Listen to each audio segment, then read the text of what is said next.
So in the early 70s, a doctor called Vern Johnson came up with the whole notion of intervention. And prior to that, it was sort of widely accepted in the addictions field that addicts had to hit bottom before they could be helped. And of course, many addicts died. You know, their bottom was death, a lot of them. So Vern Johnson came up with the idea that you could intervene on the addiction much earlier and actually create a bottom for someone. And, you know, interventions are a gift of love from the family to the addict. They create a crisis where the addict has to make a choice between what they're doing and their family, with the whole notion of getting them to treatment in the first place. Interventions work because we're providing a united front. It's taking everyone that's important in that addict's life, bringing them all together at the same time, expressing love and concern and worry, and saying, we're here for you, please accept the help in front of us, but we're doing it together. So often what happens in families is mom or dad or the sister or Uncle Bob comes over and they try and do it individually. I'll have a chat with Andrew. You know, it won't work. Most cases, because they'll deflect. It's okay, don't worry about me, I'm fine.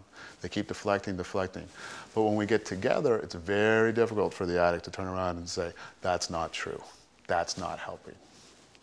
Because what happens is when we do an intervention, everyone's expressing how their behavior, the addict's behavior, is affecting us. You can't argue with that. He can't say, no, that's not the case, because we're really talking about how is it that I feel, right? Your behavior is doing this to me. I feel sad, I feel scared, I feel worried. You can't argue with that. Interventions work because they're usually a surprise party for the addict. They break through the denial system that is deeply entrenched with most addicts. And they also work because love is what gets through. And in my opinion, love has to have edges. And it's both the combination of love with the edge of you have to do this or there will be a consequence. And you know, each intervention has a bottom line attached to it if the addict does not accept help. If you're choosing not to accept the help that's being offered today, then we can choose to do whatever we like. We are adults too. We're giving you free choice to choose help. If you want to choose that, that's your business. The bottom line says, but we're going to choose something for us too. We don't want it around anymore. We don't want to be a part of this. We don't want to enable you to do this anymore. And living in our home or paying your rent or paying your bills continues your addiction. We don't want a part of that anymore. So bottom line, just saying, we're not going to do it. It stops here. If you want to choose to do that, that's your business. Go ahead and do it.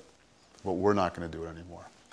And in most cases, that leverage will also, if they haven't decided to go already, will allow the addict to go, I'm going to feel really hopeless now. Who am I going to turn to now? Who's going to pay my rent now? And then they may turn and say, okay, I'm going to go.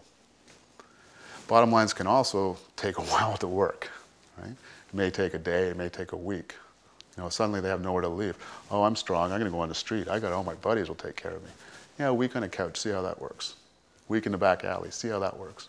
When you have no money, see how that works.